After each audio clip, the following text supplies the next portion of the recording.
Chérie FM Guinée, la tribune de l'actualité plus. Comprendre, décrypter, analyser et commenter l'actualité sociopolitique, économique et culturelle en Guinée. Piloté par l'équipe de la rédaction du groupe SGI Média et les consultants, c'est le rendez-vous phare pour éclairer votre lecture de l'info. La tribune de l'actualité plus, du lundi au vendredi, de 9h15 à 10h45 sur Chérie FM Guinée. La tribune de l'actualité plus, de 9h15 à 10h45 sur Chérie FM Guinée. Lundi 4 septembre 2017, mesdames et messieurs, merci encore de nous préférer ce matin. Bonjour et bienvenue dans votre émission La Tribune de l'actualité plus, l'émission qui analyse, commente et décrypte pour vous l'actualité en Guinée, en Afrique et partout dans le monde. Célébration vendredi de l'Aïd el-Kébir ou la fête de Tabaski ou encore la fête de Mouton. Une célébration qui a occasionné l'augmentation drastique des engins roulants dans la circulation. Mais bien avant, un dispositif a été mis en place par le ministère de la Sécurité pour pouvoir réguler convenablement la circulation dans la ville de Conakry en ce jour spécial et après. Alors, quel bilan peut-on dresser de ce jour de fête et suivant? Bouakar Kassé est porte-parole du ministère d'État de la Sécurité et de la Protection civile. Il sera en direct dans cette émission pour nous en dire davantage. Miss Africa continent, la Guinéenne Asmaou Diallo remporte le sacre de la beauté africaine en Afrique du Sud. Élue Miss Guinée 2017 à Conakry et aujourd'hui Miss Africa 2017, Asmaou décroche du coup son ticket pour compétir à l'échelle mondiale en décembre prochain en République populaire de Chine pour justement parler de son parcours, l'encadrement et la joie du staff. Habib Marwan Kamara sera tout à l'heure en direct dans cette émission. Il est, vous le savez, porte-parole du comité Miss Guinée, Comigi en abrégé. La campagne électorale pour la présidentielle a débuté hier au Kenya. Un scrutin qui intervient après l'invalidation de la victoire du président sortant Uhuru Kenyatta par la Cour suprême du pays. La commission électorale dispose donc de 60 jours francs pour organiser de nouvelles élections dans le pays, une première en Afrique, ce qui fait réagir donc acteurs politiques et ceux de la société civile. Dr Kemo Kamara est président de l'Observatoire national des élus de la République et des élections. Il sera en direct dans cette émission. Et puis, comme invité ce matin ici dans ce studio sur ce plateau, c'est bien Tamba Gaston Milmono. Il est le conseiller juridique du Bloc libéral. Avec lui, il va être question, vous le savez, de l'évolution des dernières situations au sein de son parti, notamment la sortie du vice-président Talibeba depuis les États-Unis. C'est sur cette antenne. Talibeba avait déclaré qu'il voulait apporter un certain nombre d'éclairages par rapport non seulement à la position actuelle du parti, mais également à la situation de Aliou Ba, le directeur de la communication du Bloc libéral. Tamba Gaston Milmono, bonjour et bienvenue dans cette émission. Bonjour Monsieur Condé. Daouda Mohamed Kamara, bonjour. Bonjour Boubacar Condé, bonjour à nos auditeurs et téléspectateurs à qui d'ailleurs je souhaite très bonne fête parce que c'est aujourd'hui j'ai l'occasion. Ouais. Bonne fête à tous nos auditeurs et téléspectateurs. Il n'est jamais trop tard quand c'est pour bien faire. La mise en onde est assurée par Kandé Omar Kamara, la réalisation assurée par Alassane Diallo et toute son équipe, composée ce matin de Kadiatou et Sekou, tous les deux Touré ici. Micro-présentation à Bouakar Condé. Avant qu'on ait commissaire Bouakar Kassé, Daouda, cette situation au niveau de Guékédou. Oui, effectivement, Aboubacar Condé, vous savez, je suis rentré très tôt hier matin de l'intérieur du pays et précisément j'étais du côté de Macenta. Et aujourd'hui, la situation à Guékédou, parfois quand on connaît un peu Guékédou de par le passé et qu'on y passe aujourd'hui, on a vraiment le cœur meurtri, on a les larmes aux yeux. On se demande bien, est-ce que Guékédou fait partie des préfectures de la République de Guinée? Et le problème, je crois... On va très rapidement, voilà. Avec commissaire Bouakar Kassé. Commissaire Bouakar Kassé, bonjour. Bonjour. Merci d'avoir accepté notre invitation. On sait que vous êtes très pris ce matin, mais puisque le devoir l'impose, vous avez mis un dispositif sécuritaire en place le jour de la fête. Dites-nous, après la Tabaski, quel bilan avez-vous dressé en termes d'accidents de la route ou autre? D'une manière générale, sur l'ensemble du territoire national, pas pour l'Afrique à l'intérieur, nous avons, pour les 2 jours, c'est-à-dire le jour de la fête et le lendemain, nous avons enregistré 11 cas d'accident, donc 4 cas d'accidents mortels.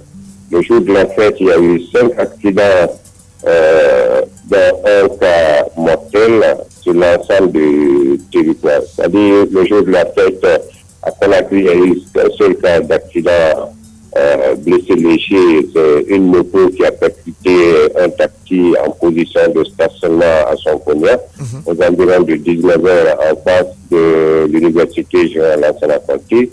C'est au kilomètre 6 que nous avons enregistré ce cas d'accident mortel. C'est un enfant de 8 ans qui a été fauché par un taximètre qui ne s'est même pas arrêté, qui a donc avec délit de fuite, cet enfant transporté à l'hôpital a succombé de ses blessures. À l'AB, il y a eu un cas d'accident. Là, c'est un inspecteur principal de police qui a été fauché par une moto. Il rejoignait son service. À Mamo, ça c'est vers 9h.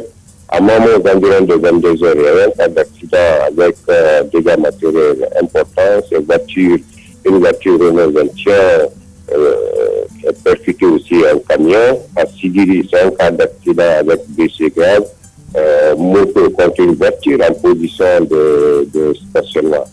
Et le lendemain de la fête, donc à Bokeh, on a enregistré aussi un cas d'accident mortel. À l'Abbé, à Kankan, c'est une moto aussi qui a percuté une voiture en position de stationnement. Celui-là qui a été remorqué, projeté donc à trouver la mort.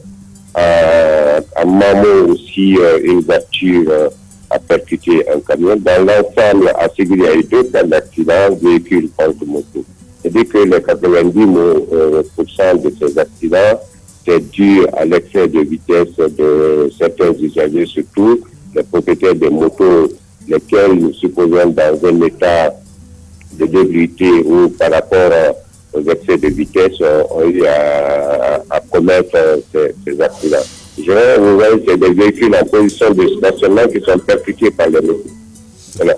Alors, revenons sur le cas spécifique de la capitale Conakry. Le dispositif, il a été mis en place. Est-ce qu'il a rencontré des difficultés ou du moins, est-ce que c'est son déploiement qui a limité les dégâts?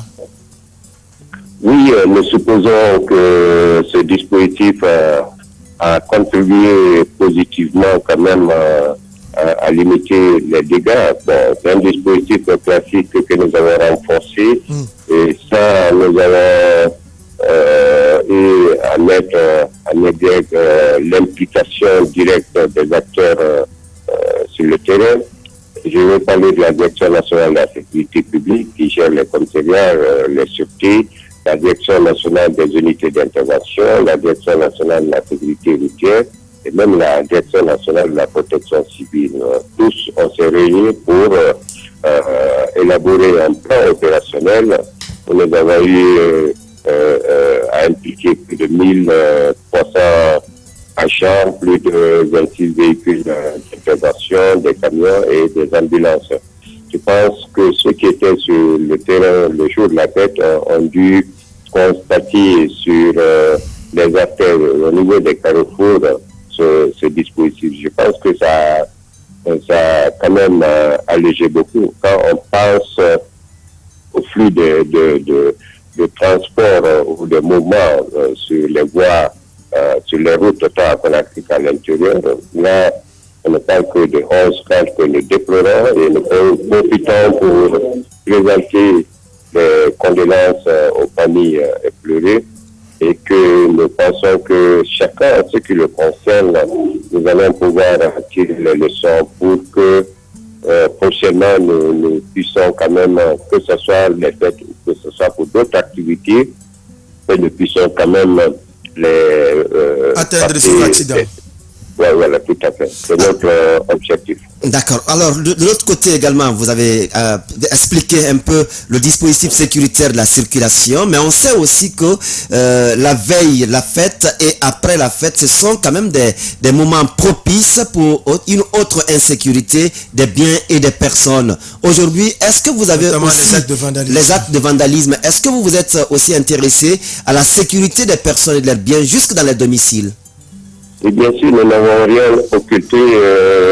lorsque nous élaborions ce plan opérationnel, c'est en cela on a impliqué les commissariats urbains, même les postes de police, les commissariats centraux, qui doivent être en contact avec les élus locaux à tous les niveaux. On a mis un dispositif le jour de la fête au niveau des lieux de prière. Nous avons mis aussi un dispositif au niveau des lieux publics par rapport au Palais du Peuple, au Jardin 2 octobre. Bien sûr, pour ce qui concerne les quartiers, nous n'avons pas enregistré un cas de vandalisme. Parce que là, les agents circulaient, se promenaient en binôme. Ils étaient en contact et au cas où un cas délictuel est constaté et tout de suite nous avons eu à intervenir. Donc ce dispositif c'était avant, pendant et après. Et il reste maintenu, il a été maintenu jusqu'à ce lundi matin. Au niveau du service sécurité, nous allons nous asseoir pour pouvoir tirer les leçons. D'accord. La toute dernière question. Le mois d'août a été particulièrement meurtrier en République de Guinée. C'est le porte-parole du gouvernement même, Damanta Albert Camara, qui le dit. Quel conseil avez-vous à lancer à l'endroit des usagers, des passagers également, bref, tous ceux qui utilisent la circulation? Prudence, comme aime le dire monsieur le ministre d'État, ministre de la Sécurité et de la Protection civile. Il faut privilégier l'esprit civique. Il faudrait pas que nous soyons victimes de ces machines. C'est nous qui sommes derrière ces machines. Nous avons l'opportunité de les gérer. Les excès de vitesse, ou prendre le volant dans un état d'ébriété, ou utiliser les téléphones. Je pense que c'est pas une très bonne chose. Monsieur le ministre d'État a toujours dit que prudence, c'est ce que nous sommes en train de Commissaire Boubacar Kassé, directeur de la sûreté urbaine de la ville de Conakry et porte-parole du ministère d'État de la Sécurité et de la Protection civile. Merci d'être passé dans cette émission. Merci. Et très bonne journée. La tribune de l'actualité plus, de 9h15 à 10h45 sur Chéri FM Guinée. Je vous le disais également tout à l'heure, Miss Africa Continent, la Guinéenne Asma Diallo remporte le sacre de la beauté africaine. En Afrique du Sud, élue Miss Guinée en 2007 à Conakry et aujourd'hui Miss Afrique 2017.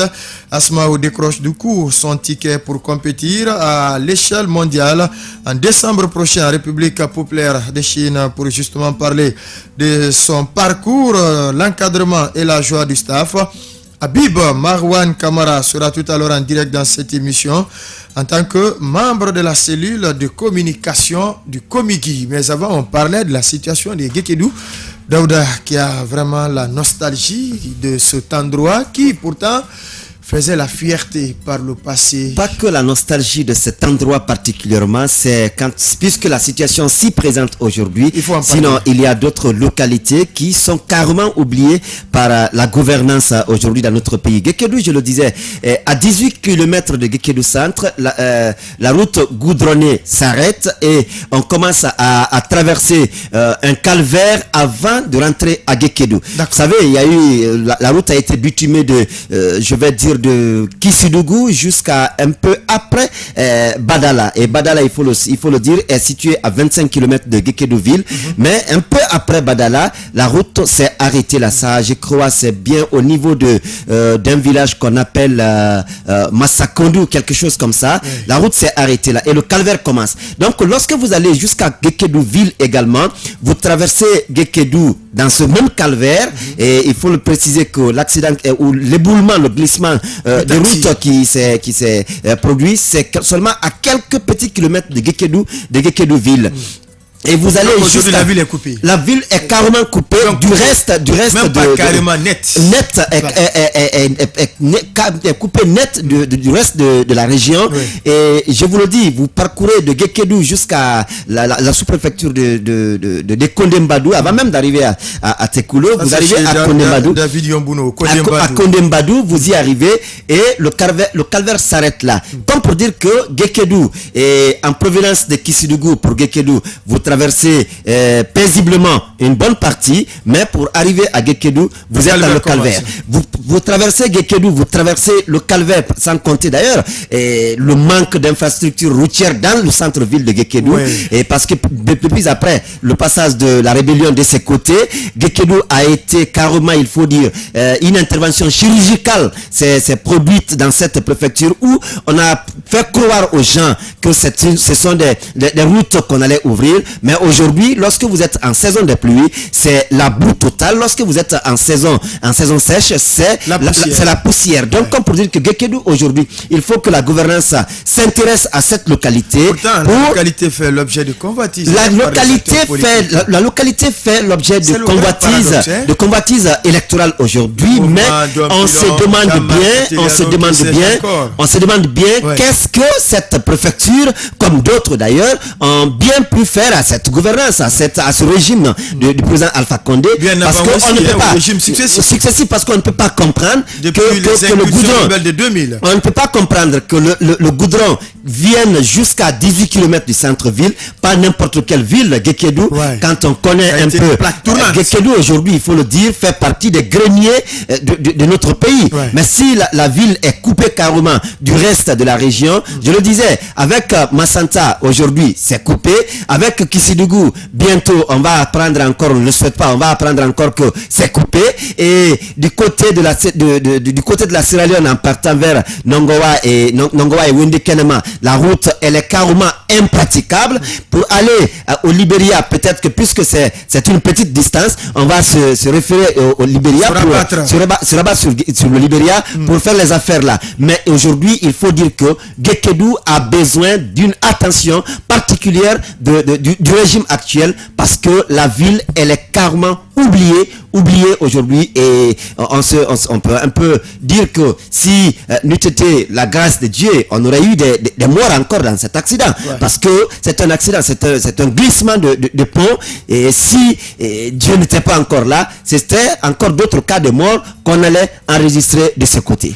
Je trouve quand même du plaisir à discuter de la région forestière avec Daouda Mohamed Kamara sur cette antenne, puisque il faut quand même l'avouer, Daouda parle de ces endroits. Si il pouvait être professeur de géographie, il peut vraiment bien dispenser les cours de géographie dans tous ces endroits. Oui. La petite précision ou le petit rappel, la petite invite que j'ai voulu faire, parce que comme je le disais, je viens de l'intérieur du pays, et il faut interpeller un peu Boubacar Kassé, parce que ça m'est arrivé à l'esprit après qu'il soit parti. Également le recommandement de la gendarmerie, parce qu'aujourd'hui au niveau de Tamagali et Linsan, ce sont des endroits aujourd'hui, vous savez, ce sont des endroits de grande consommation, puisque c'est sur la nationale.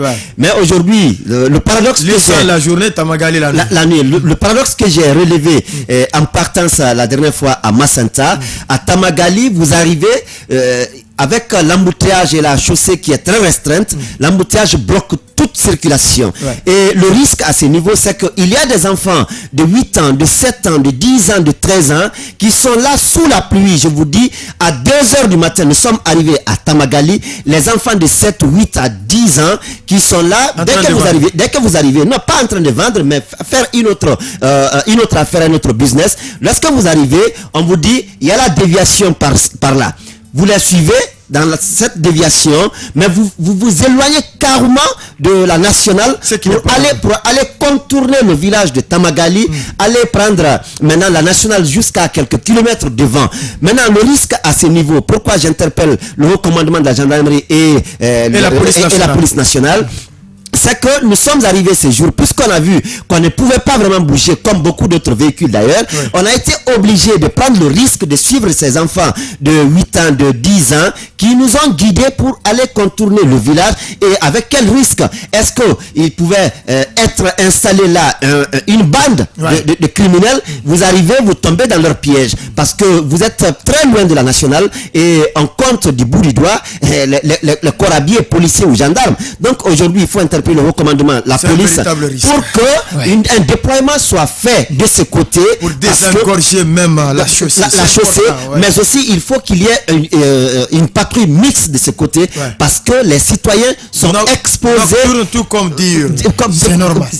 Les citoyens sont complètement exposés à l'insécurité à ce niveau. C'est important. Il est en ligne, Habib Marwan. Il est membre de la cellule de communication du Comigi, Comité Miss Guinée.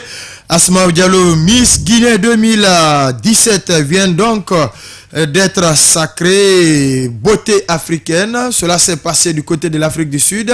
Comment tout cela s'est déroulé? Habib Marwan, bonjour. Bonjour, M. Condé, bonjour David, bonjour à l'ensemble de vos auditeurs et grand merci à tout le peuple de Guinée. Allez-y, Daouda. Alors, Asmaou Diallo, comme Abakar Condé le disait tout à l'heure, sacrée Miss Guinée 2017. Aujourd'hui, Miss Africa Continent 2017, elle doit aller prendre part à la compétition mondiale en Chine en décembre prochain. Dites-nous comment les préparatifs se sont déroulés du côté de Conakry jusqu'au niveau de l'Afrique du Sud. Tout d'abord, j'aurais souhaité commencer par cette belle citation qui dit que est heureux qui sait défier le temps, avec tout ce qu'on a connu dans un passé récent, difficile, comblé de critiques et de reproches de part et d'autre. Aujourd'hui, avec ce palme de la victoire que nous ramène notre Miss internationale Asmaou Diallo, est un grand plaisir qui honore non seulement le peuple de Guinée, et qui honore l'ensemble des membres du comité Miss Guinée, le Comigi, à sa présidence Jean Abari. C'est une fierté nationale aujourd'hui d'avoir une fille qui a ce talent qui dépasse aujourd'hui les frontières nationales, qui peut parler au nom de la beauté de tout un continent. C'est une grande fierté que doit se réjouir l'ensemble du peuple de Guinée. Vous savez, qui parle de cette compétition Miss parle de beaucoup de choses, parle de beaucoup de contraintes. Pour les préparatifs, Daouda, c'est un comité qui est sans soutien. La Miss, elle est partie sur fonds propres. Nous, au comité, on n'est pas éjecteur de monnaie, on ne fabrique pas de billets de banque, il nous faut du soutien. La fille, elle s'est démerdée à elle seule, elle est partie sans accompagnement. C'est ça le grand drame. Mais heureusement, elle a trouvé un grand monsieur du côté de l'Afrique du Sud, qui est le consul, qui l'a très bien entretenu, qui l'a très bien soutenu, et heureusement, l'effort de tous et de chacun a payé à travers ce palme de la victoire qu'elle nous ramène à un moment très précieux pour non seulement le comité, et pour elle-même, avec tout ce qu'elle a connu comme... Ce que je ne comprends pas, lorsque vous dites qu'elle est allée toute seule, le Comigi n'a-t-il pas accompagné la fille, même si le comité n'a pas d'argent, n'a pas de moyens, les sponsors quand même sont là. Donc vous voulez nous dire que la fille a fait l'aventure toute seule? Oui, du point de vue... on peut le traiter sous deux angles. Du point de vue moral, elle n'est pas partie toute seule. Elle a eu un accompagnement de tous les membres du comité.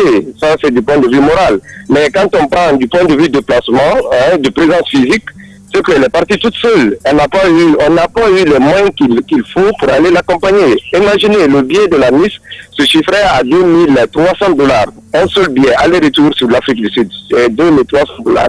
Et c'est nous seulement qui savions comment on s'est démerdé pour avoir ce montant de $2,300. Donc on ne pouvait pas, le comité n'a pas plus de 40 millions ou 46 millions pour trouver deux billets pour deux personnes. C'était quasiment impossible. Et on sait comment même on a eu l'unique billet de la fille. Qu'ont fait les sponsors alors? Non, mais sur le plan international, on ne bénéficie pas de l'accompagnement du sponsor. On n'a qu'un seul sponsor. Le sponsor, c'est la Sobragui. Et la Sobragui, elle, son accompagnement se limite juste à l'organisation des différentes phases de la compétition. C'est pour une question de visibilité. Elle compte, la société compte vendre son image à travers, c'est sur le plan national. Voilà. Donc, au-delà des frontières, c'est à nous et à l'État de trouver les moyens pour accompagner le comité et la Miss dans toutes les compétitions internationales. Donc, à cela ne tienne. Aujourd'hui, j'ai dit au début que être heureux qui s'est défié le temps, c'est le moment pour nous de se glorifier. Le choix qu'a porté le comité sur Asmaou Bari n'était pas Asmaou Diallo, n'était pas un choix fortuit, c'était pas un choix sorti de nulle part. Les gens se mettent à critiquer. Vous savez que le Guinéen est excellent dans la parole, mais très faible sur le papier. Quand vous demandez, vous avez vu au-delà, avant que... ne réveillez pas les morts, on sait que... Non, on ne réveille pas les morts, c'est que le temps... On va souvent tirer sur les cadavres, c'est ce qui n'a pas de sens. Parlons maintenant de l'aventure de Asmao Diallo. Maintenant qu'elle est Miss Afrique, quelle va être la suite? Comment tout cela au plan international va être préparé au niveau du Komigi? Oui, d'abord, on se couille là de notre côté pour préparer une réception grandiose nature, à l'image même de sa couronne. Oui. Voilà, qui nous ramène voilà, donc on prépare cette cérémonie aussi. On sait que vous êtes un média accompagnateur depuis le début, vous serez conviés. Et nous demandons à l'ensemble du peuple de Guinée, le moment venu, on adressera un communiqué à tout le monde pour réserver un accueil digne d'une Miss internationale, pas Miss nationale. Maintenant, on a dépassé ce brouhaha-là qui était derrière. Maintenant, on est sur l'échelle internationale. Donc, ça doit être une fierté pour tous les Guinéens, non seulement pour tous les Guinéens, mais ça doit être aussi une fierté pour le président de la République qui est le président en exercice de l'Union africaine. Et aujourd'hui, il y a aussi la beauté en exercice de l'Union africaine. Donc, ça, c'est une convergence. Voilà, donc c'est tout un grand honneur. Ouais. Quand j'entends le président de la République dire que la Guinée is back, avec cette couronne de palme que nous ramène Asmao Diallo, on peut s'en réjouir pour dire finalement que la Guinée is back. Même si Asmao, tant politique que culturel, c'est la Guinée is back, hein? Oui, vous savez que la politique et la culture sont deux poumons dans un même corps. Voilà, on aime à le dire souvent comme ça. Ce que je veux rajouter, M. Condé, vous avez vu sur les réseaux sociaux le consensus qui s'est dégagé autour de cette élection. Mais malgré cela, il y a quelques-uns qui sont toujours critiques, assez critiques, qui sont là à dire que la Miss, elle n'est pas belle. Acceptez-le. J'accepte avec eux que la Miss n'est pas belle. Mais acceptez aussi de rendre au moins la Miss jolie. Mais devant les Angolaises, les Sud-Africaines, les Ivoiriennes et autres, elle est belle. Les Nigérianes, elle est belle quand même. Oui, je reviens, David. Vous avez vu, les gens aujourd'hui ont réuni même sa beauté. Oui, elle n'est pas belle. La beauté ne se discute pas. Mais acceptons de rendre au moins la Miss jolie. Si elle n'est pas belle, rendons-la jolie à travers ce qui vient d'être effectué par tout le monde. Donc il faut légitimer sa beauté. Il faut qu'on soit d'accord sur une seule chose, que la beauté est une question de goût personnel. Donc Asmao, si aujourd'hui sur le plan national, elle ne dégage pas l'unanimité, mais sur le plan international, elle dégage quand même l'unanimité. Donc la légitimité dont elle n'a pas bénéficié dans son pays, elle a eu ailleurs. Donc c'est une grande gloire. Merci d'être passé dans cette émission. En attendant que le retour d'Asmao Diallo pour que couverture soit faite et savoir comment les préparatifs vont évoluer du côté de la Chine. Mais en attendant, merci d'être passé, Monsieur Camara, sur cette antenne. Merci David, merci Monsieur Condé, merci vraiment de votre accompagnement parce que j'étais surpris la fois dernière quand vous avez fait passer l'image de la Miss.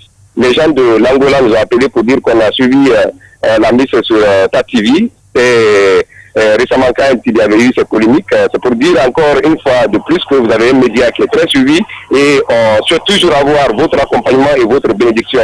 Merci à vous et merci à l'ensemble de vos éditeurs et force à la presse et au peuple de Guinée. Merci, on va enchaîner.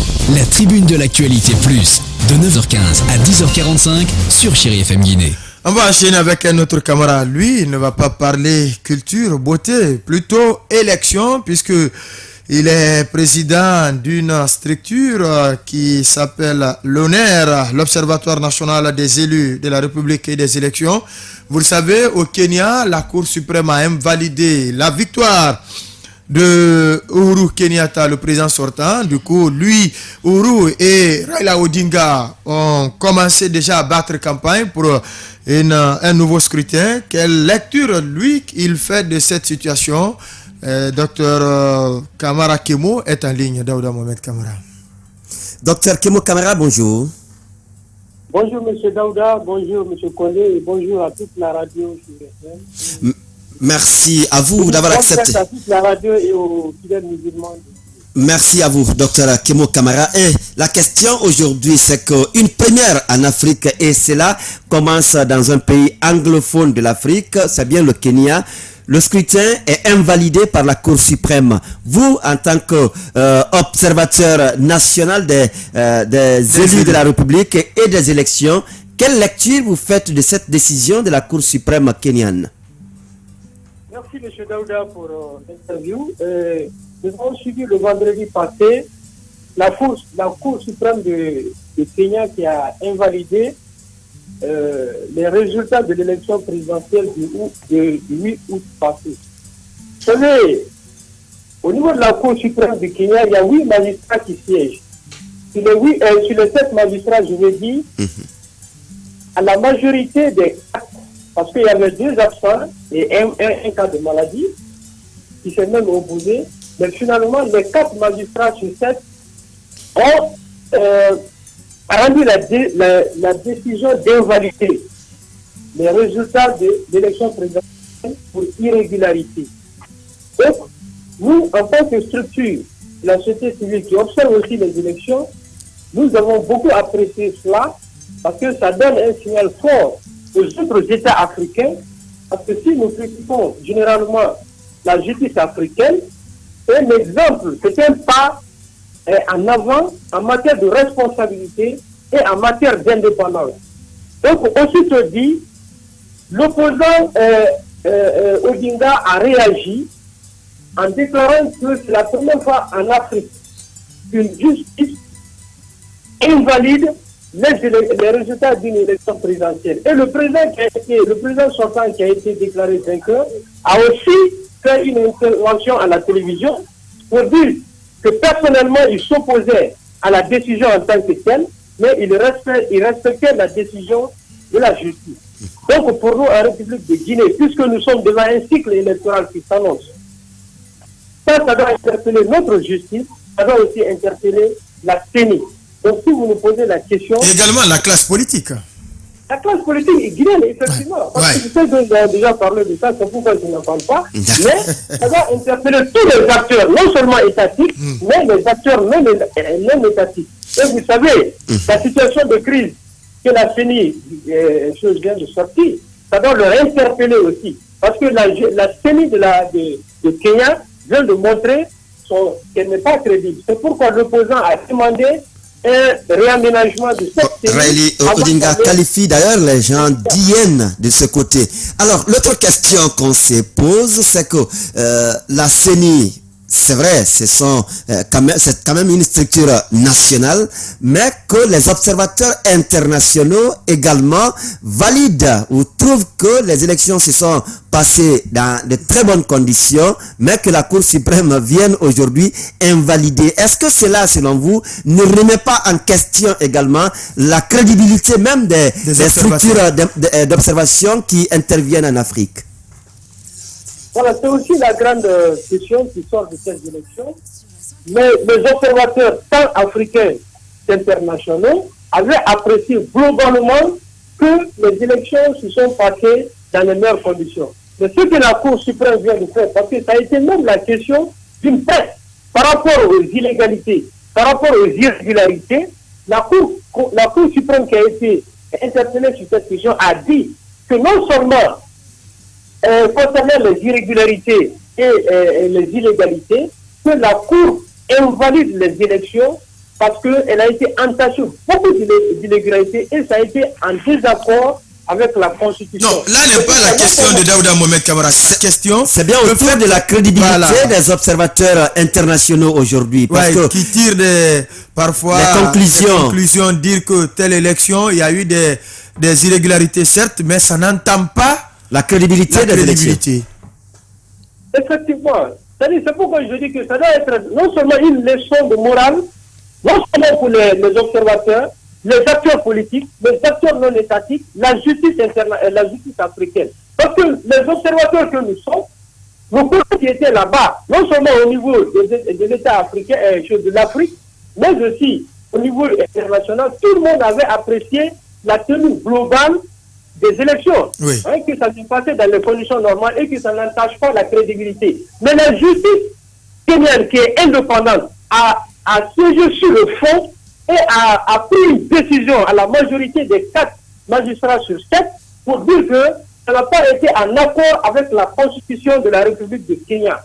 Donc ça, c'était un défi pour les observateurs que nous sommes et ça doit nous interpeller désormais lors de nos observations futures, même en République du Guinée. D'abord, d'accord. Dernière question. Vous avez parlé tout à l'heure de la crédibilité de la commission électorale kenyane.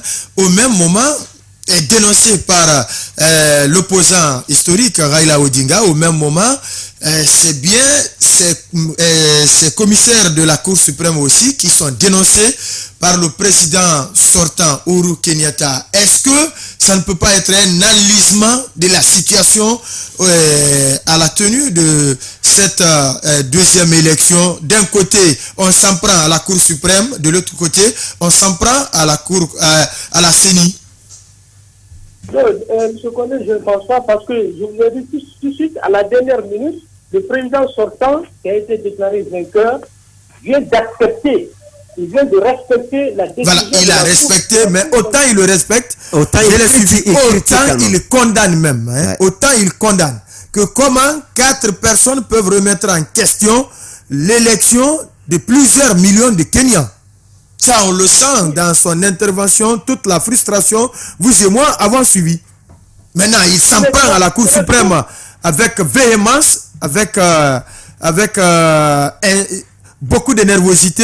De l'autre côté aussi, on s'en prend à la Cour, à la CENI, avec beaucoup de nervosité. Monsieur Condé, si vous vous rappelez très bien, après les élections, pour éviter les violences, lorsque Odinga avait refusé de faire recours à la Cour, ouais, qu'il a attaqué parce que il s'est attaqué même à la cour, aux membres de la Cour suprême. C'est le président sortant même qui a invité Odinga de faire recours à la justice. Ouais. Et Odinga, à la dernière minute, a accepté de faire recours à la justice. Mais si cette justice rend une décision, je crois qu'en tant que président de la République, il doit respecter cette décision comme Odinga pour l'intérêt de la paix. Oui, mais il a respecté, il l'a respecté. Là n'est pas ma question. Maintenant, dans les 60 jours à venir, la Cour suprême demande l'organisation. Oui, la campagne a déjà commencé sur le terrain. Dans 60 jours. Ouais.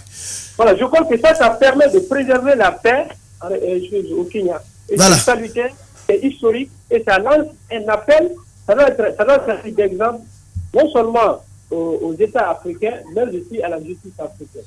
Dr Kémo Kamara, président de l'honneur, l'Observatoire national des élus de la République et des élections.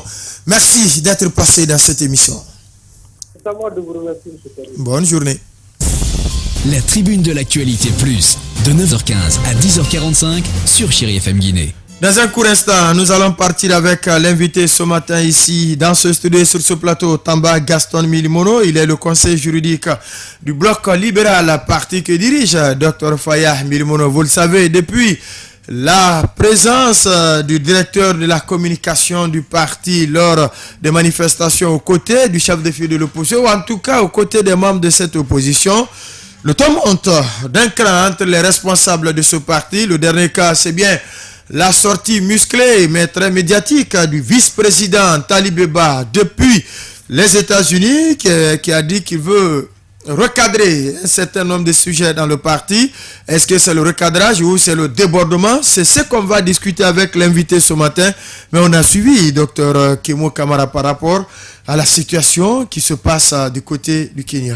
Oui, on a suivi Dr Kémo Kamara et on a suivi également cette actualité qui évolue du côté du Kenya. Tout à fait. Et je le rappelle que le Kenya est un pays anglophone. Ouais, et on connaît un peu l'exemplarité des pays anglophones aujourd'hui dans les processus électoraux oui.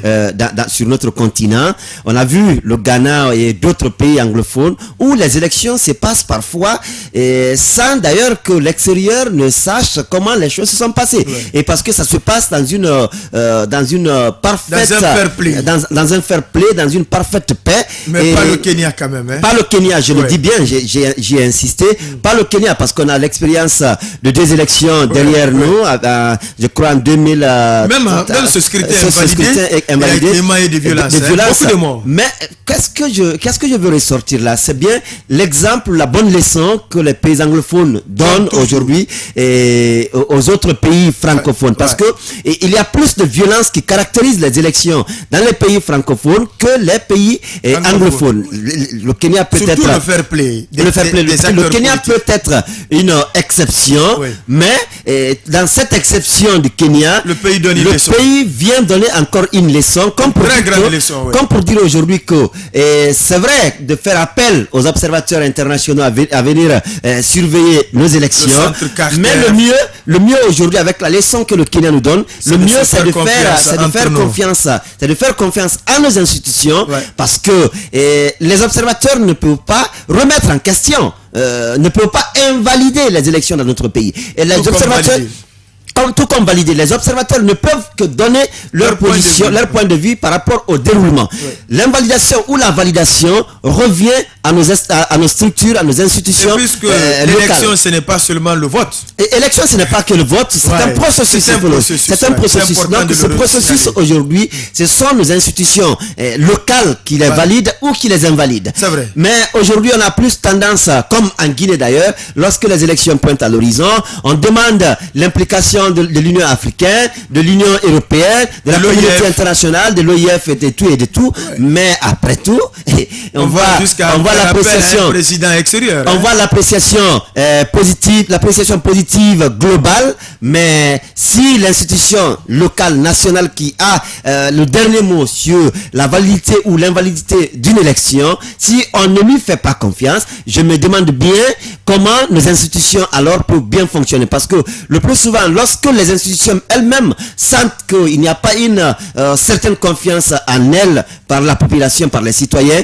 elles peuvent fuir leurs responsabilités et elles vont parfois par tâtonnement dans l'appréciation des élections dans notre pays. Donc aujourd'hui, je me dis que c'est une leçon que le Kenya donne à l'Afrique francophone, mais aussi à la Guinée, pour que nous fassions plus confiance, nous renforcions les capacités de nos institutions pour nous permettre quand même d'être dans les normes.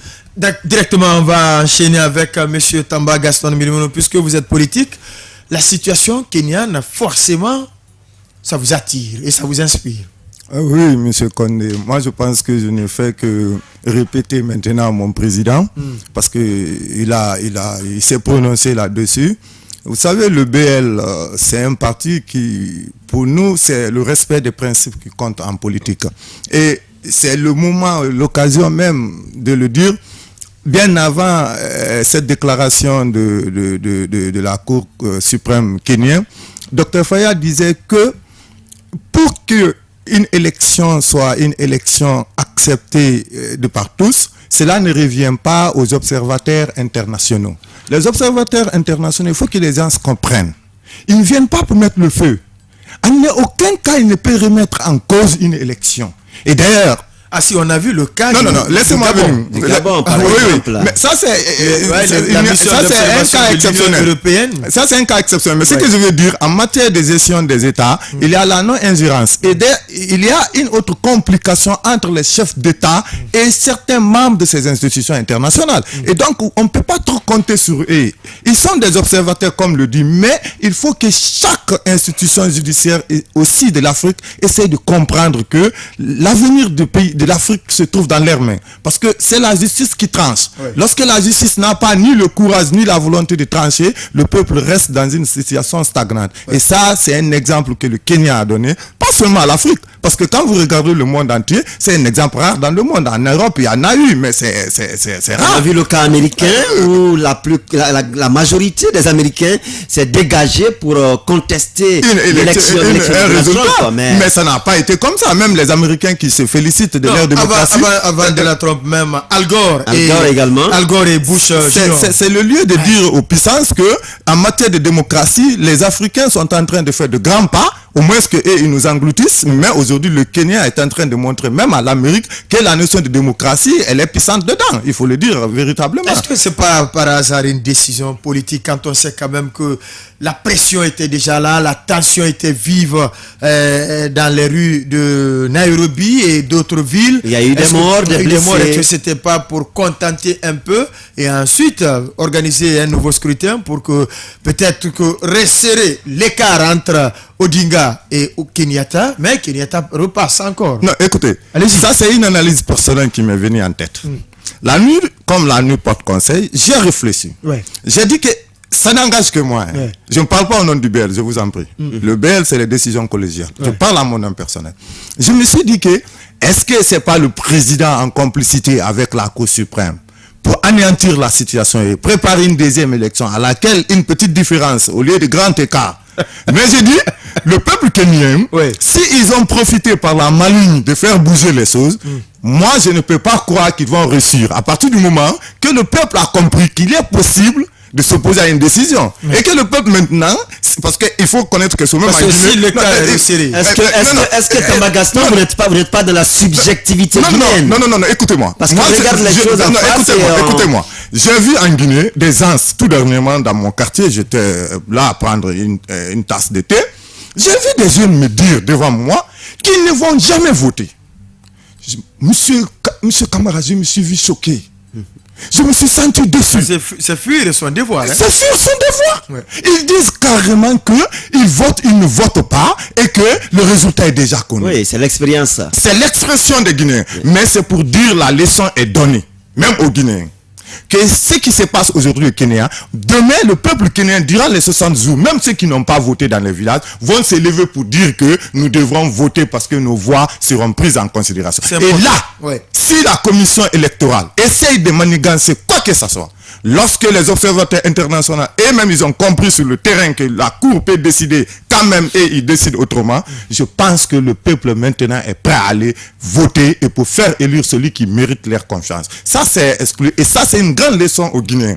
C'est ce que Dr Faya disait. Aujourd'hui, nous sommes convaincus que la justice guinéenne, pas par les critiques, mais fera en sorte que les Guinéens soient libres en 2020 comme le Kenya est en train de gagner sa liberté. Est-ce que pas une manière aussi de donner raison à Alpha Condé à un moment donné qui pense que les observateurs internationaux ne sont que des gens qui viennent en business ou en espionnage. Mais des fois c'est propre secret.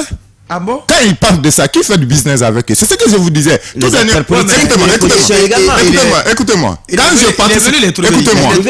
Il a trouvé, c'est-à-dire un bâton dans une pirogue, et comme le proverbe le dit, c'est le bâton qu'on trouve dans la pirogue qu'on aime, même pour des personnes concernées, lorsque le bâton fait l'objet de quelque chose de controverse, mais il faut le laisser pour prendre le bon bâton. Ce que je veux dire, cela existait dans ce pays-là avant son arrivée. Mais lui qui est cet homme historique de la politique guinéenne, il devrait faire en sorte que cela change, que cela ne soit pas de chaque fois que Alpha a voulu faire bouger les lignes politiquement et positivement, la classe politique s'est opposée. On se rappelle, quand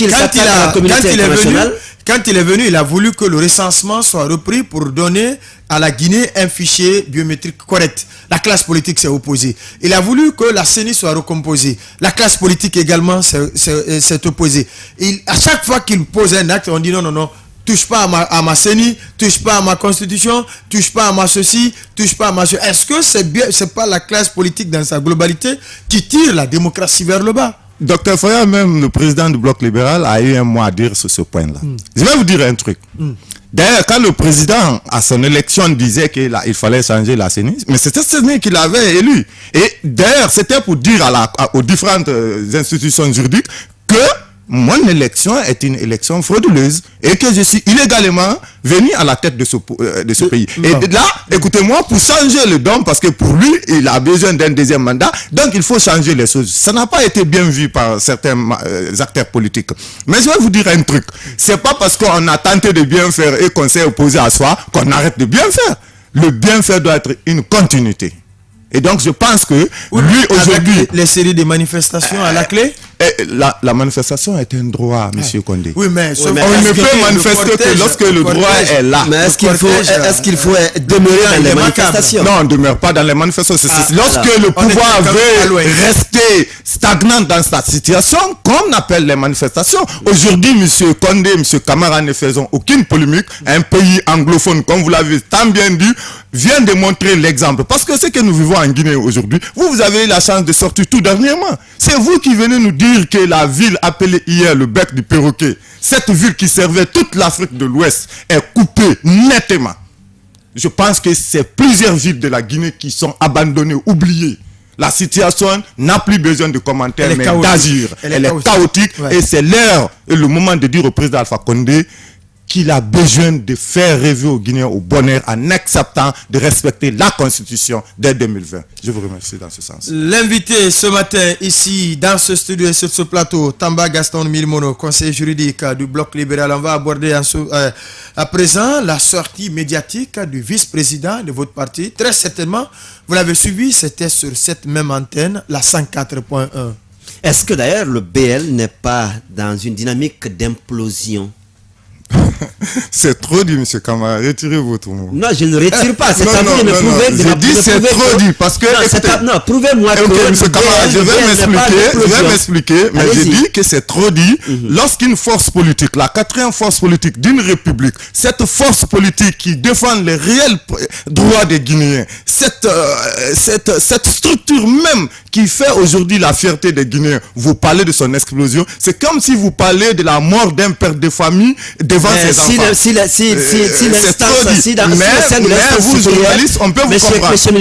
au sein de l'instance supérieure du parti, on s'est dit et on s'est dédit, est-ce qu'on n'a pas ici le sentiment de voir un parti aller à l'éclat? Non. C'est très loin de là. J'ai chaque fois dit sur vos antennes que moi, je suis juriste, je comprends les mots différemment de la compréhension des journalistes. Moi, je pense que c'est vous qui faites la polémique sur cette question. Mais au BL, il n'y en a pas de polémique. Parce que pour nous, c'est vous qui venez de citer certains cas, un exemple d'une situation particulière en Guinée. Et nous avons rémunéré des cas d'un grand nombre. Et donc, pour nous, aujourd'hui, nous nous basons plus à regarder dans l'optique de faire la rupture en 2020, dans le but de remettre la Guinée dans le vrai sens du don que Dieu lui a fait. Il faut bien que la sérénité règne dans votre maison d'abord. Oui, non, c'est là. Si la sérénité n'est pas dans votre maison. Votre manière de voir et votre manière d'interpréter peut dire qu'il y a ça et là. Selon vos comportements. Non. Notre manière de voir, c'est parti. S'il y a un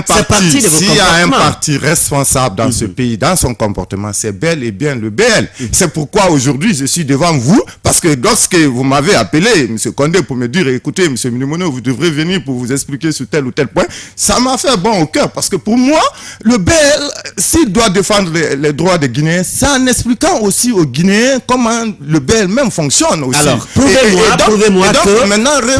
que le BL ne va pas aujourd'hui en éclat, le BL n'est pas en implosion. C'est ce que je vais vous dire. Prouvez-le.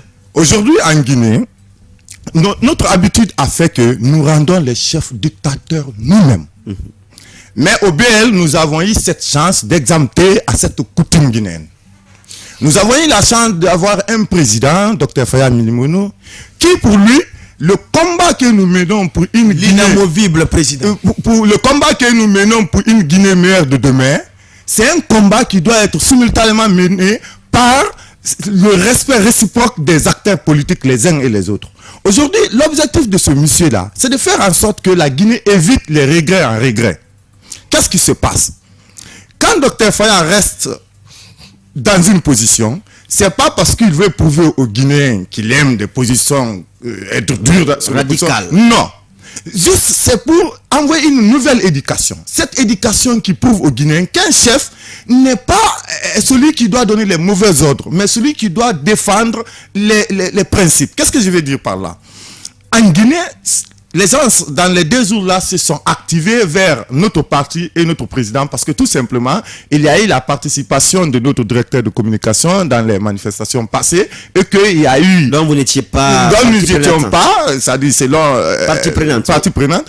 Et que certains l'ont interprété de toutes les façons. Mais, je vous dis, cet homme, à la réunion du bureau exécutif, dès qu'il a pris parole, il a dit, je suis le président du BL, mais le BL travaille conformément au texte qui résiste le BL. Et donc, quand il y a un problème, il faut faire référence au texte. Et donc, si vous parlez de la sortie médiatique de notre vice-président chargé de la communication, c'est vrai que c'est un grand responsable. Ce qu'il vous a dit, je l'ai bel et bien suivi. Et d'ailleurs, il a conclu lui-même en disant que, pour une conclusion, nous ferons référence à nos textes. C'est-à-dire, après tout le commentaire que j'ai suivi avec vous, il a dit en dernier mot que c'est les textes qui vont parler. Et là, j'étais apaisé parce que quand il dit que c'est les textes qui vont parler et que c'est les textes qui sont en train de parler maintenant pas Dr Faya, moi je pense que nous sommes dans notre logique. Aujourd'hui, les gens se trouvent du problème là où ça n'existe pas. Au BL, quels gens je parle des acteurs politiques. Est-ce que vous voulez parler des journalistes qui... Non, y compris vous-même, parce que même les mots que vous utilisez ne correspondent pas à la réalité. Comment comprendre que lorsqu'il y a une polémique qui s'installe autour du comportement d'un cadre du parti, de l'autre côté, le vice-président sort pour décliner un peu la position ou l'état de santé du parti. Le président du parti n'est pas informé et aller jusqu'à dire que s'il y a sanction, par exemple, à prendre contre un membre, le directeur de communication, lui-même, il doit être sanctionné. Est-ce que vous-même là, vous ne trouvez pas qu'il y a l'anguille sur roche? Monsieur Camara, je n'ai pas trouvé de polémique à ce niveau. Je suis le conseiller juridique adjoint du BL. Je disais que toute question concernant les questions de texte me revenait à ma commission. Et quand il disait ça, j'ai dit, il s'explique, c'est des acteurs politiques, mais il faut comprendre que lorsque un groupe d'hommes se retrouve et accepte de travailler ensemble, il y a des contraintes qu'il faut accepter. Et c'est dans ce sens, il est bel et bien le vice-président. Mais le vice-président lui-même est sous le commandement des textes du parti. C'est pourquoi lui-même, quand il vous dit qu'il a reçu un SMS en réplique de mon travail que je suis en train de faire, je l'ai dit, l'SMS est vrai. Mais l'SMS n'est pas au-dessus des statuts règlements du parti. Même Dr Faya, qui est le président, n'est pas au-dessus. C'est pas un vice-président qui sera au-dessus. Même si lui, parfois, il reçoit des SMS sans transmettre, sans vulgariser. Ça, c'est les prérogatives de monsieur le président. Il peut ils peuvent aller consulter les statuts et règlements du parti. Un SMS reçu par Dr Faya, il peut prendre une décision dans le sens d'un appel, par exemple, de l'opposition républicaine pour une manifestation ou pour une réunion. Il peut prendre une décision allant dans le bien-être du parti. Parce que qu'est-ce qui est le problème? Il faut bien que ça soit discuté. C'est non, écoutez. Quand monsieur le président reçoit une invitation par SMS, par exemple, et une invitation à l'urgence, il se peut qu'il n'a pas eu le temps de prendre contact des uns et des autres et qu'on partait à notre réunion du bureau exécutif. Et donc, moi, je pense que cela relève de son pouvoir discrétionnaire. Et ça ne fait pas de polémique au sein du parti. C'est pourquoi nous avons dit aux Guinéens, par rapport à l'intervention de notre vice-président chargé de la communication, lui-même, il a conclu à travers un mot qui doit être, c'est-à-dire le point focal de tous les Guinéens. Parce que quand on fait un devoir, c'est la conclusion qui pèse. Et sa conclusion parle des textes. Moi, je pense que c'est les textes qui prennent le devoir. Et pour vous clarifier le plus, Dr Faya Minimono n'a aucun problème avec quelqu'un dans ce parti.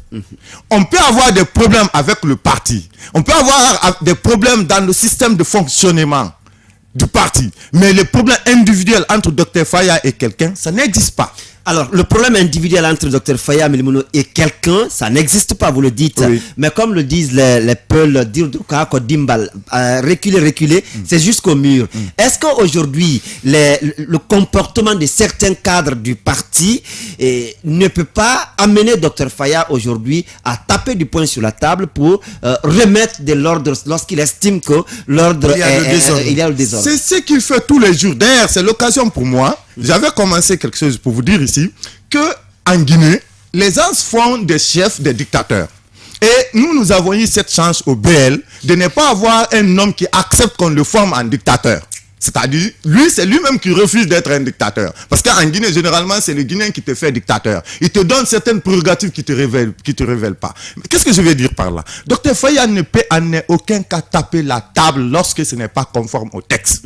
Mais il lui revient en tant que coordinateur premier du parti de prendre certaines décisions qui vont dans le sens du respect de la vision du parti. Je vais venir pour le cas de M. Ba, le directeur de communication. Non, je parle de M. Ba Aliou, le directeur de communication. Monsieur Ba, je vous ai dit ici une fois que Dr Faye n'a rien à voir avec Monsieur Ba.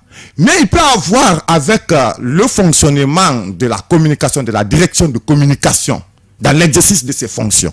Et donc, c'est ce qui a fait que sa participation a fait l'objet d'être médiatisée par vous, mais a fait l'objet d'un débat au sein du parti pour savoir qu'est-ce qu'on peut décider sous son comportement. Parce qu'il faut dire, c'est vrai que c'est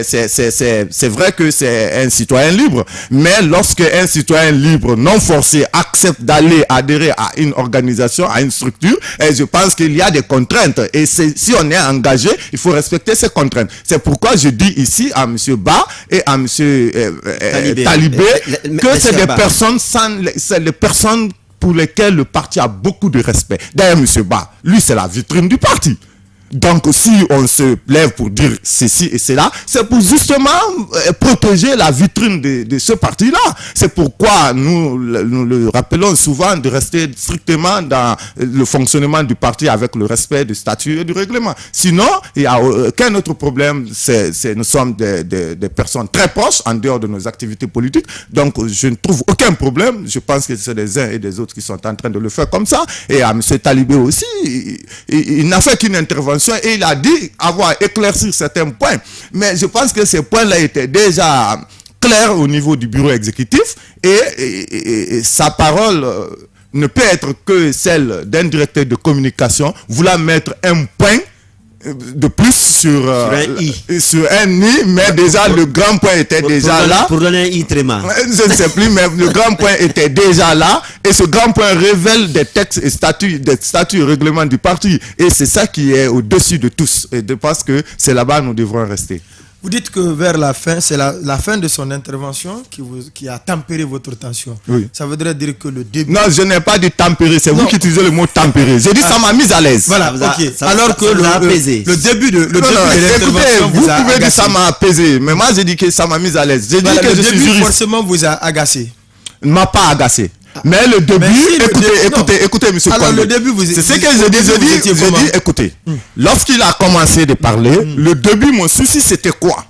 C'était que mon vice-président essaye en conclusion de faire sur les textes. Exactement. Et c'est ce qu'il a fait. Et donc, à travers de cette conclusion, moi, j'ai dit que mon vice-président a pu prouver aux Guinéens que le BL est un parti particulier et que sa particularité se retrouve dans le respect de ses textes. Oui, mais à supposer, par exemple, qu'il ne s'est pas adossé sur les textes de loi vers la fin, quel allait être donc votre état d'âme?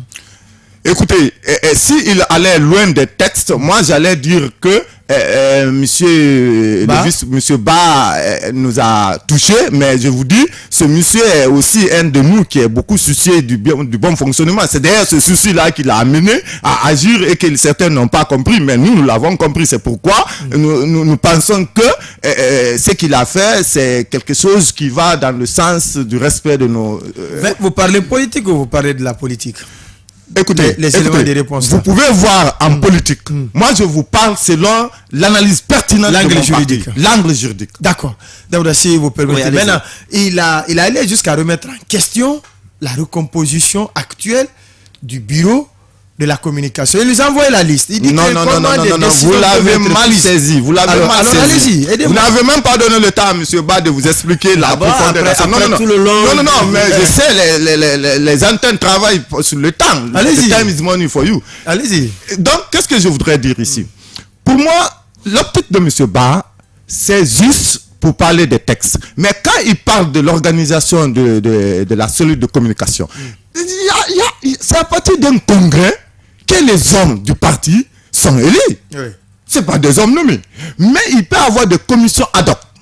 C'est-à-dire on peut monter une commission pour une circonstance pour un temps, pour un appui à une structure déjà installée et élue dont les hommes sont élus à travers un congrès. Donc, dire qu'ils ont changé le truc, non, ça ne peut pas être changé qu'en 2020.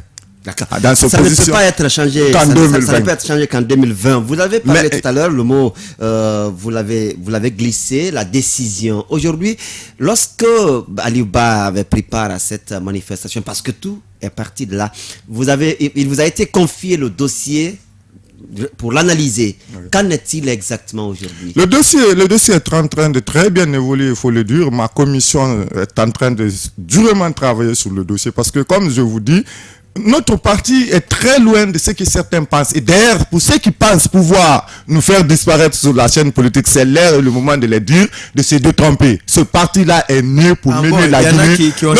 Non, écoutez, aujourd'hui, dans le jeu politique, certains partis politiques qui ont pris peur maintenant de l'évolution du bloc libéral et de Dr Faya Milimono qui pensent. D'ailleurs, ils ont vu la nuit porte-conseil. Je vous le jure, la nuit porte-conseil. Ces leaders politiques ont vu dans leurs rêves la puissance de frappe de Dr Faya en 2020 et que le BL est prêt à prendre les destinées de la Guinée.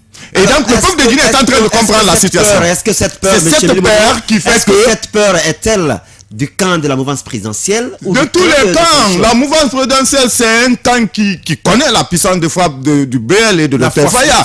Et donc, quant à l'opposition, il faut le reconnaître. Même certains peuvent trouver contraire à ce que je dis. Quand vous êtes dans un groupe, chacun de ce groupe-là est en train de viser le pouvoir. On peut avoir des alliances, comme le dit l'opposition républicaine, des amitiés, mais chacun dans son cœur, c'est ce qu'il est en train de faire et ce qu'il pointe. Et donc, dans cette recherche, chacun, c'est comme dans une classe, monsieur Camara, vous avez été dans une classe. Chaque élève ou chaque étudiant connaît le premier de sa classe. La valeur intrinsèque de chaque étudiant est connue par ses amis.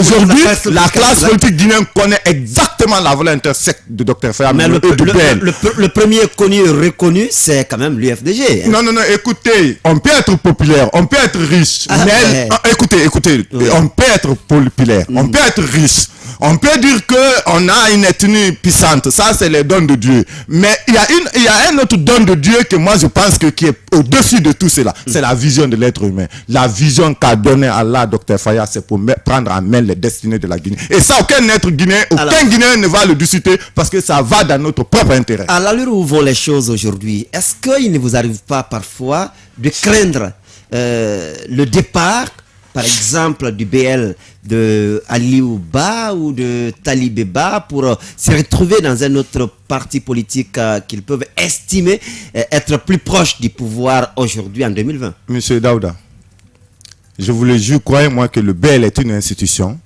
dont Dr Faya, y compris tous les membres du bureau exécutif, inclus moi, nous pouvons quitter le BL. Mais l'organisation du BL est faite que même vous pouvez aller la prendre et gagner le pouvoir en 2020. Ah bon? Claire. L'assurance, elle est... Le BL ne fonctionne pas seulement sur les êtres humains. C'est une institution forte. Les hommes sont en train de travailler conformément au texte. C'est d'ailleurs l'occasion pour le dire que les critiques qui vont à l'encontre du BL actuellement, c'est parce que le BL est très dur dans son fonctionnement. Le BL veut que chacun respecte à la lettre le statut et les règlements. Et dans ce sens-là, certains même peuvent avoir à l'esprit de dire que ça, le BL ne peut pas fonctionner. Je vous ai une fois dit qu'à commencer par Dr Faya Milimono, y compris moi-même et tous les restes du bureau exécutif, sont très utiles au BL, mais ils ne sont pas indispensables au BL. Le BL, c'est le parti né pour commander la Guinée et pour mener la Guinée dans le bonheur que Dieu veut de nous. Alors, l'autre point de ma question autour de certains acteurs, de certains cadres du parti aujourd'hui, c'est bien autour de votre présence au sein de l'opposition républicaine.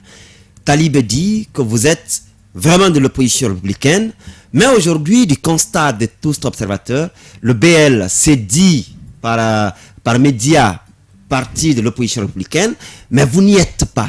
Qu'est-ce qui se passe? J'ai eu à répondre à cette question, mais pour le bien-être des Guinéens, je vais encore en revenir là-dessus. Écoutez, le BL est un parti de l'opposition. Mais je vais vous dire... Républicaine. L'opposition républicaine, c'est une plateforme. Voilà. Je vais vous dire quelque chose. Nous ne refusons pas les amitiés en politique. Mais je vous dis, on veut travailler avec des hommes sérieux et des hommes prêts à respecter leur engagement. J'ai à vous dire ici qu'en Guinée, on a l'habitude de faire sortir les ans humains et le président vient nous enlever sur cette position. Donc à quoi sert de tuer ces ans-là? Moi, je pense que le sacrifice, le sang de ces gens-là doit être versé pour une cause juste. Et que quand on défend ces causes-là, on ne peut pas s'arrêter au beau milieu. Et donc ça, c'est une question. Maintenant, revenons à la position de Dr Faye et de son parti. Il dit souvent, et il faut qu'on accepte de cela, et tous les Guinéens doivent l'aider dans ce sens. C'est nous, Guinéens, qui fabriquons les dictateurs, nous-mêmes. Qu'est-ce que je veux dire par là? Lorsqu'une opposition républicaine, dans son fonctionnement, trouve des problèmes, parce que depuis l'accord, il y a eu des petits points de divergence, et là, il y a eu certains qui sont sortis pour attaquer les invectives des uns et des autres. Et moi, je pense que cela est parti jusqu'à toucher les principes sur lesquels nous travaillons, à toucher nos textes, parce que les textes ont été violés, ça n'a pas été respecté par les uns et les autres. Et donc, s'il y a lieu de revenir, de s'asseoir pour travailler ensemble, il y a lieu aussi de revoir nos textes qui nous unissent, parce que déjà, c'est violé, pour arranger les choses et voir un nouveau départ. Et cela va nous permettre de mettre en cause la responsabilité des uns qui pensent que c'est débordant. Non, il ne faut pas accepter que les uns, si on laisse les uns évoluer comme ça dans l'opposition républicaine, et on laisse aller comme un groupe de troupeaux, et un jour que l'opposition arrive à avoir le pouvoir, vous pensez que celui qui aura le pouvoir va respecter les autres? Non. Parce que tout simplement, il a l'habitude de traîner les gens quand même il n'était pas au pouvoir. Et nous ne sommes pas un parti qu'on peut traîner, nous sommes un parti responsable. Et Dr Faya cautionne ça partout où il passe. Et donc, nous ne sommes pas là pour une explosion d'une opposition, mais nous sommes là pour que les choses se passent de façon consensuelle et très sérieuse pour le bien-être des Guinéens. Est-ce que concrètement, peut-être avant d'aller avec les auditeurs, est-ce que concrètement une sincérité caractérise votre démarche aujourd'hui? D'un côté, vous dites en train de vous battre pour rapprocher tous les acteurs de l'opposition dans l'opposition républicaine. De l'autre côté, vous-même ne siégez pas aux plénières, aux réunions de cette opposition républicaine. De polémique, M. Camara, ne faites pas de polémique sur ça. Je vous ai dit, appeler quelqu'un pour venir n'est pas mal. Mais l'appeler pour venir travailler dans le service, c'est ce qui pose comme question. Nous sommes de l'opposition, nous irons. Nous avons posé certains actes sur le terrain. Nous avons dit, tout d'un an, vous nous avez vu former un club. Bien entendu que de la mouvance du côté présidentiel, parce qu'Alpha Condé n'aime jamais les plans de Faya. Dr Faya, il le sait, je m'excuse, il le sait.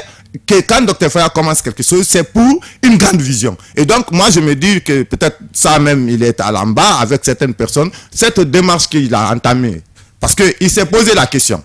Pour nous, au BEL, chaque fois on fait des diagnostics de la situation politique. Nous nous sommes posé la question, pourquoi l'opposition n'a pas eu de pouvoir jusqu'au jour d'aujourd'hui? Et à la réponse de ces questions... L'opposition a eu le pouvoir. En 2010, c'est l'opposition qui a eu le pouvoir. Non, on sait comment nous sommes arrivés là. Mais c'est l'opposition qui a eu le pouvoir. Oui, écoutez, c'est-à-dire c'est pas cette manière qu'on voudrait. C'est-à-dire comme le président Alpha Condé est là, on organise une élection, on donne à l'opposition. C'est de cette manière que nous voudrons que ça se passe en Guinée. Parce qu'une fois que ça commence, ça va perdurer et ça va aider les Guinéens. Mais revenons à la question que vous posez. Aujourd'hui, M. Condé, il ne vous est jamais arrivé d'entendre dire les Guinéens, lorsqu'au temps du général Lansana Conté regrettait Sékou Touré? J'ai vu des Guinéens qui disent, ah, Sékou Touré valent mieux que Lansana Conté, ceci, cela. On a vu au temps de Dadis aujourd'hui même, au temps d'Alpha Condé, certains Guinéens qui disent que, on préférait Lansana Conté qu'Alpha Condé. Vous savez pourquoi? C'est parce que tout simplement dans les kisés des partis politiques, les gens sont faits des leaders, des dictateurs. Et quand ils viennent au pouvoir, ils ont cette coutume-là, ils continuent la dictature. Et c'est ce que Dr Faya veut éviter dans ce pays-là. Oui, mais la présence de Dr Faya aussi chez Sidi Touré a agacé certains lieutenants du parti. Comme Talibeba. Non, ça n'a pas agacé Talibeba. Ah si, il nous l'a dit. Écoutez, quand vous dites... Moi, j'ai dit, la façon dont vous utilisez vos mots, moi, je ne vous suivrai pas comme ça. Moi, j'ai ma manière d'entendre et de comprendre. Et c'est cette manière, j'essaie un peu... Moi, je pense que je suis du côté du peuple et c'est ce que j'essaie de faire. En tout cas, Talibé, dans sa lecture... vous pouvez la rendre grandiose, mais ce n'est pas une fête. D'accord. Laissez-moi vous dire que ça concorde avec ce que nous pensons. Respecter le parti départ, se conformer au statut et au règlement. Ça, c'est close. On va aller avec les auditeurs et téléspectateurs. Vous qui avez suivi l'émission depuis le début, vous pouvez réagir via les deux numéros du stand, le 666 99 99 30 ou le 666 99 99 31. Ibrahima Sori de Dabondi. Ibrahima Sori Souma, bien entendu. Monsieur Souma, bonjour. Bonjour, mes chers journalistes d'investigation. Bonjour à votre invité du jour. Je vous appelle depuis Kaloum. Vraiment, nous avons suivi avec intérêt l'intervention de votre invité. Mais nous devons se dire aujourd'hui la vérité. Les Guinéens, surtout les leaders politiques, doivent avoir le courage aujourd'hui d'arrêter de tromper le peuple des Guinéens et d'avoir la parcours d'assumer leur position politique. Quoi qu'on dise, le bloc libéral, c'est le dénombrement de l'UFPG. C'est ça c'est ce qu'on a senti aujourd'hui dans leur démarche politique. La question que je m'en vais poser à votre invité, quelle est l'intention que le bloc libéral a pris par rapport à M. Alouba? Parce que nous savons tous que monsieur oui, à cette question, monsieur Souma, c'est qu'il il a rappelé tout à l'heure, la commission est en train de travailler là-dessus. Donc, il n'y a pas de décision encore qui soit Dabo Mamadi. Merci à vous d'être passé dans cette émission. Monsieur Dabo, bonjour. Oui, bonjour et bonjour à votre invité. Nous vous écoutons. D'abord, par rapport à la situation au Kenya, j'ai écouté beaucoup de radio ce matin, surtout au niveau de cette opposition. Ils sont en train de faire un parallèle entre la situation au Kenya. Éteignez la radio à côté, Dabo. Voilà. C'est bon? Non, la radio est allumée à côté. Ok. Allô? On va vous revenir après, monsieur Bangoura Ousmane. Monsieur Bangoura, bonjour. Je ne suis pas Bangoura, je suis Kamara Moussa Kamara. Ah, mon frère Kamara, nous vous écoutons. Ouais, vous allez bien? Ça va très bien, nous vous écoutons. Éteignez aussi la radio. Éteignez la radio. Non, on va vous couper là. Ah, bonne fête à vous, à votre invité. Bonne fête à mon président Sidia Touré aussi. Hein. Bon, je veux demander votre invité. M. Dr Faya sera un candidat à communal qui arrive maintenant là. D'accord. D'accord. Merci à vous d'être passé dans cette émission. Passez une excellente journée. 666 99 99 30 666 99 99 31. Diallo, Monsieur Diallo, bonjour. Bonjour Mohamed Kamara, bonjour Monsieur Bakar Kondé. Je prie le bon Dieu pour qu'il vous garde longtemps pour servir les Guinéens et les Guinéens. Amen. Moi, je voudrais dire à M. Gaston, le bloc libéral est un jeune parti qui n'a même pas 40 000 voix sur toute l'étendue du territoire national. Pourquoi ce petit parti a l'orgueil de venir rejoindre l'opposition républicaine et pourtant à un moment donné, Dr Faya avait dit qu'il prenait distance à l'opposition républicaine. Il revient aussi dire qu'ils sont à l'opposition républicaine. Ils veulent condamner une personne, ils ont l'intention de suspendre une personne qui a participé à une manifestation politique qui est légale, qui est organisée par cette même opposition républicaine. Moi, je pense que les gens doivent rester sur terre et voir l'intérêt de ce pays-là, parce que c'est ce que nous devons défendre. Et le BEL doit tout faire pour changer ce monsieur qui est en train de dire aujourd'hui que l'UFDG n'est pas un grand parti. L'UFDG va à la Guinée en 2020. Quel que soit le merci à vous, Sidibé. Merci à vous, Siradio Diallo. Sidiki Sidibé de Koya, bonjour. Oui, bonjour. Nous vous écoutons. Et une question pour votre invité là du BL. Et entre parenthèses, concernant l'élection de Miss Guinée, qui est maintenant devenue Miss africaine.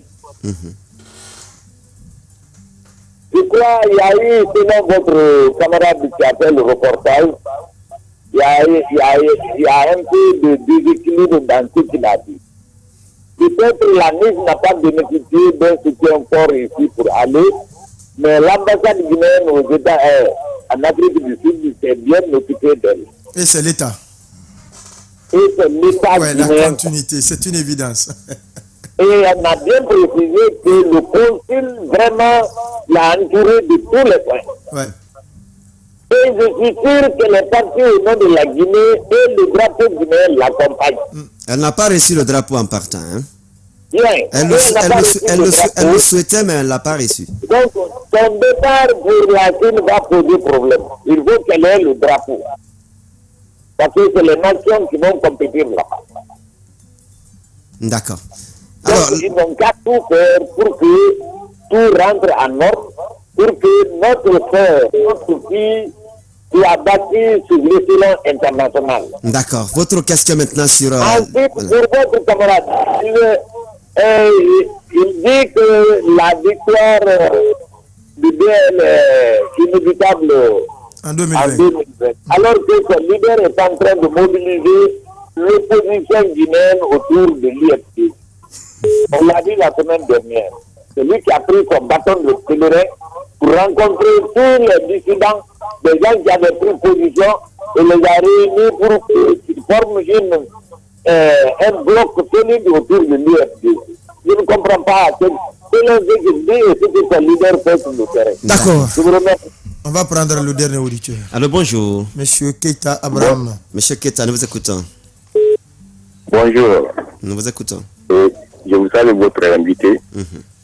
Comme il a dit que certains appréciaient l'entente Conté après Conté, c'est-à-dire ça continue partout. Même si tu prends aujourd'hui la France, pourcentage qui a élu le président Macron aujourd'hui, c'est pas le même pourcentage qui est derrière lui. Sa cote a drastiquement baissé. La question que je dois le poser, si on demande l'alternance aujourd'hui au sein de l'opposition, à qui on peut le choisir comme leur candidat?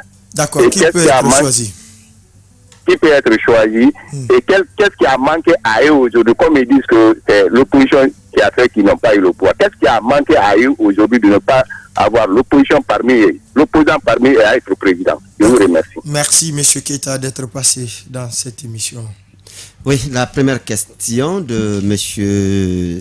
Ouais, une remarque d'abord, monsieur Ibrahima Sori Souma qui dit que le BL est un démembrement de l'UFDG, alors que vous dites que vous êtes un parti fort.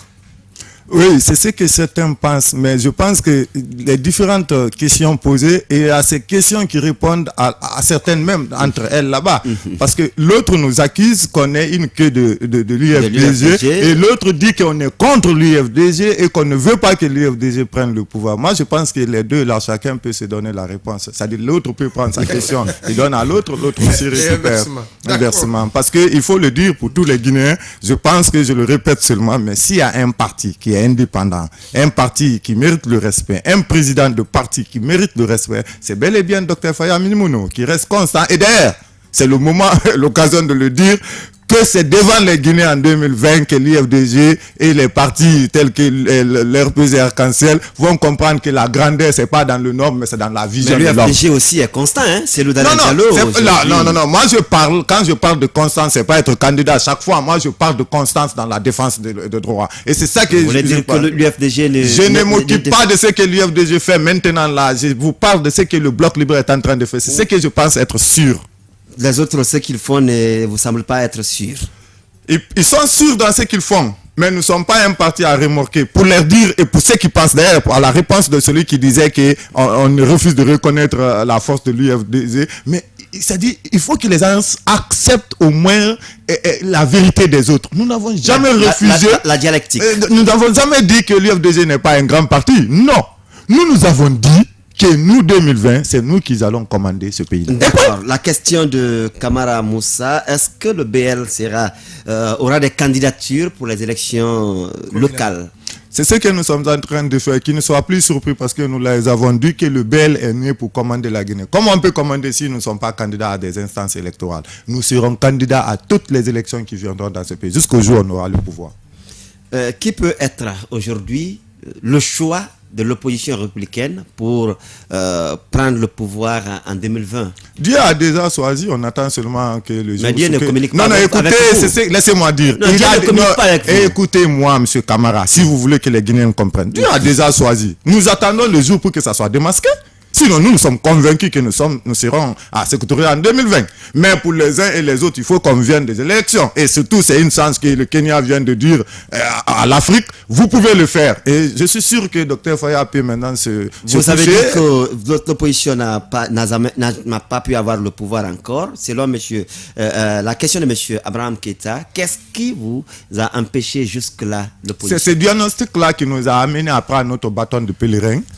C'est-à-dire, quand on a fait un grand diagnostic au BL, le président Dr Faya a trouvé que si tu as vu, l'opposition a toujours perdu le pouvoir. C'est parce qu'à chaque fois que l'opposition se retrouve, les uns s'attaquent les uns et les autres. Dans le passé, au temps de Lansana Conté, les uns qualifiaient telle personne d'être quelqu'un qui a envoyé l'agression en Guinée, et telle personne qui était reporter auprès du président de la République, le rapporteur auprès du président de la République, qui était Jean-Marie Doré. Donc on s'attaquait. Et si on s'attaque dans un groupe, je pense que le groupe n'a pas de force. C'est à travers l'union que le groupe peut avoir la force. Donc c'est à travers ce diagnostic que Dr Faya s'est dit, laissons nos différences. On a des points communs. Profitons de ces points communs-là pour faire de la Guinée un pays libre en 2020. Et c'est ce que nous voulons faire. Tamba Gaston Mimelo, merci d'être passé dans cette émission. C'est moi qui vous remercie. Merci à Daouda Mohamed Kamara pour la co-animation, Kanda Omar Kamara pour la mise en onde côté radio, Alassane Diallo, Kadia Touré, Sekou Touré pour la réalisation côté TATV. Nous allons nous reprendre demain, même heure, même fréquence, avec ce même studio et le même plateau pour un autre numéro. La rediffusion, c'est donc à 22h05 sur Chérie FM et 22h15 sur Africa Today Télévision. Ou encore aller sur notre site www.tamtamguinée.com pour regarder l'intégralité de la vidéo. Merci encore une fois et portez-vous bien. La tribune de l'Actu Plus, c'était avec l'équipe de la rédaction. Du lundi au vendredi, de 9h15 à 10h45 sur Chérie FM Guinée, la tribune de l'actualité plus. Comprendre, décrypter, analyser et commenter l'actualité sociopolitique, économique et culturelle en Guinée. Piloté par l'équipe de la rédaction du groupe SGE Média et les consultants, c'est le rendez-vous phare pour éclairer votre lecture de l'info. La tribune de l'actualité plus, du lundi au vendredi, de 9h15 à 10h45 sur Chérie FM Guinée. Toute la programmation, l'équipe radio, le blog, l'actu nationale et internationale.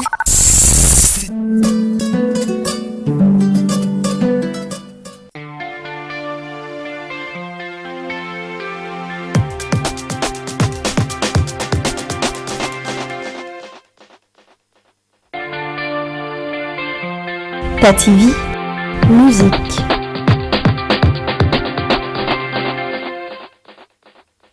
Coco. Mais c'est qui là? C'est ton frère Dembaya.